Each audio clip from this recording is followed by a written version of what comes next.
I wouldn't change anything because first of all, I'm too happy, and so I wouldn't want to fuck with that, right? And second of all, I just really believe in my thesis. I think everybody here under 30 is rushing to do stuff to close insecurities and vulnerabilities, and it's making them do things that they're gonna regret long term, and I just didn't. You know what it feels like to be 27 years old and see your college friends and them making jokes that you work in your dad's liquor store? Like, I just was able to be in my own head and not care about what anybody else thought, and that would be my biggest piece of advice, because I genuinely believe all of you are in a rush for that. I don't think you care about a BMW or a Rolex or like spending a lot of money on a vacation for any other reason because of the psychological aspects of how that positions you to other people. I really believe that. And so I just think people, you know, like the young man, I don't know if he's here, who's like, I'm killing it, I want to start teaching other people. He's so young. Like, anybody could do well at Wall Street the last 6 years, everybody. Like, if you've lost money on Wall Street in the last 7 years, you should literally retire. Like, and call it a day and just leave, because it's impossible not to make money, right? And so like, I think people are caught. I'm saying it over and over. I know a lot of you pay attention. If you're under 32, you are completely misreading the situation. The college debt crisis is coming. This economy will crash.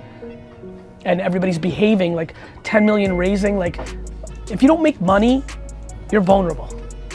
And so I just think people are misplaying it. I'm very concerned about the lack of patience. People come up, they put up the 5, they're like, yeah, Gary, I love patience, but then I look, they aren't deploying patience. Way too much debating in your 19-year-old head, you know?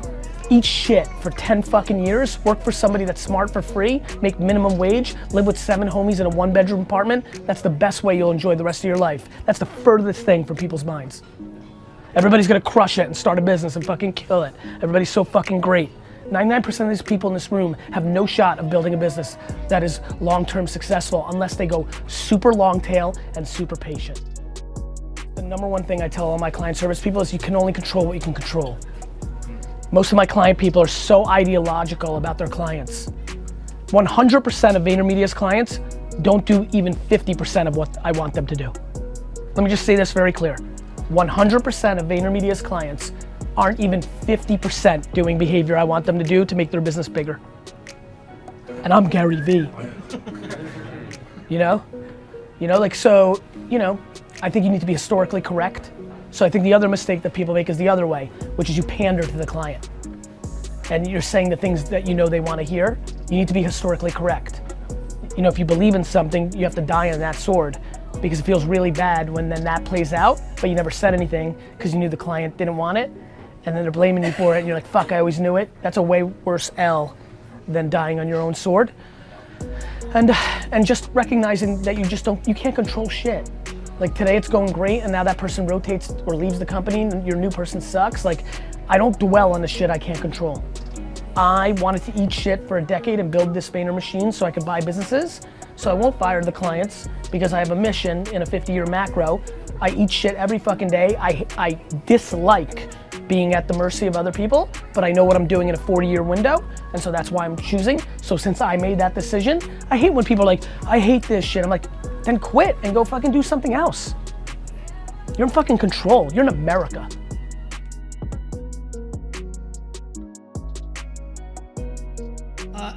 You know, actually, how many people in this room are immigrants or children of immigrants? Please raise your hand. Just curious. So for the hands that are in this room, they know something that I know, which is immigrants have an amazing advantage. They have a very tried and true strategy that we could all learn from. What immigrants are very good at doing is when they come to a new country, they work and they don't spend any money on dumb shit for 10 years. And so that's what my parents did. And eventually my dad was able to buy a small liquor store in New Jersey. I was a very entrepreneurial kid. I was day trading attention from a young age. I had 6 lemonade stands when I was 7 years old, and I would spend all my time trying to figure out what tree and what pole to put the signs on, because I was watching people drive and trying to figure out what signs. Because I was a very sick child.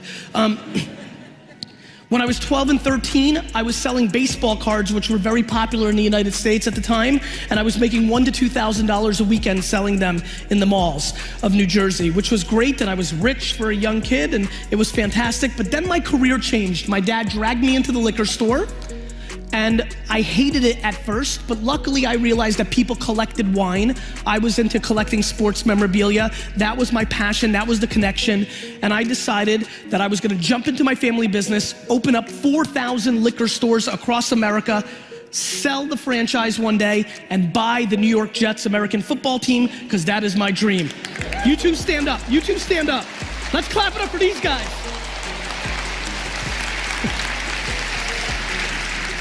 In 1994, I was in my dorm room in college. My friend came over to me, and I want to start wrapping this up and getting it to what matters to you. He brought me into a room. It was the first time I heard coo-coo-ch, which was the internet. I was very excited about it. I didn't know what it was. I said something stupid like, is this the information superhighway? I looked at it. This is, there's a lot of youngsters in here. This was 1994. I literally stood there and watched people on the internet for 5 hours. It was that crazy. It was just that insane. It was so new. And when I finally had my turn to go on there, within 20 minutes, I landed on a message board where people were trading and buying in cards, baseball cards.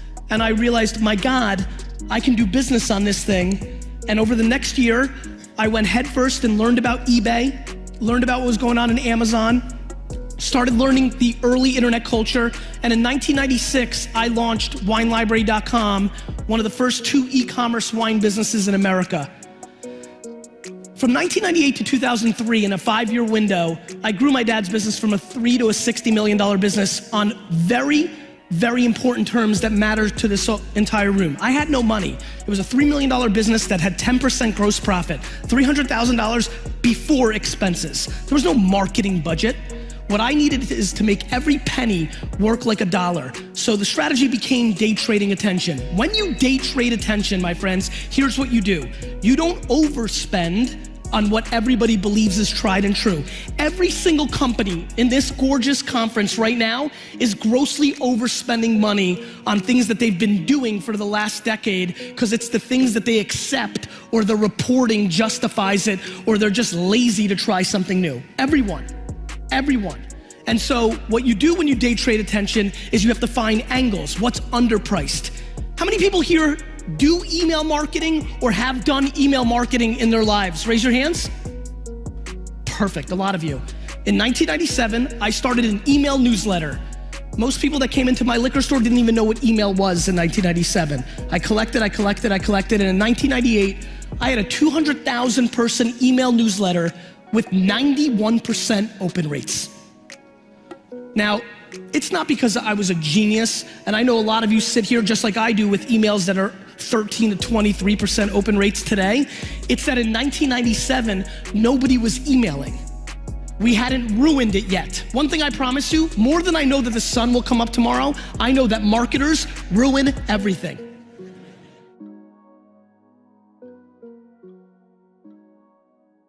I never try to sell to people who are unsellable.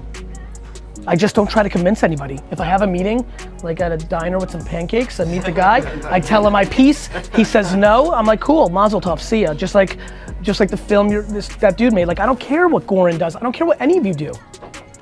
It would be much better if you did it and it worked and you email me in 4 years and I'd feel really nice and if your life is better, it's good. But at the end of the day, I can't control you.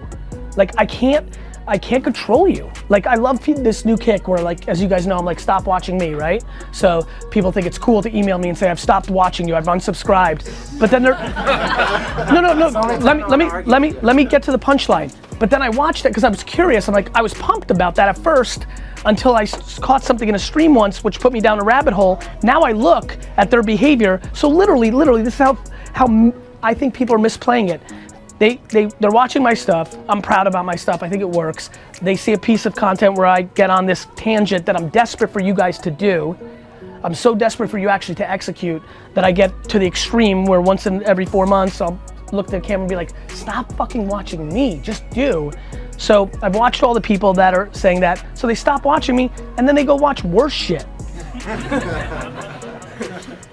Like, everyone's just like checking boxes. Oh, Garyvee told me to stop watching, to go do. I've unsubscribed from his YouTube. Just a bunch of fucking keyboard warriors. Everybody's real fucking fancy on their Instagram photo and their profile and what you say on Twitter, but nobody's fucking doing it. Like, it's super easy to me to look in your face and say eat shit for 10 years, because I did it. I lived in New Jersey. I didn't go out in New York City in my entire 20s. That's just fucking facts. That's hard for a 20-year-old dude. But I was on a mission. And by the way, not all of you should, most of you should not be on the mission that I'm on, which means you can go out and you can do things. But everybody's talking shit. A lot of fucking talk. Lots of fucking talk. And fucking, I'm telling you, there's a bunch of fucking fakers in this room right now.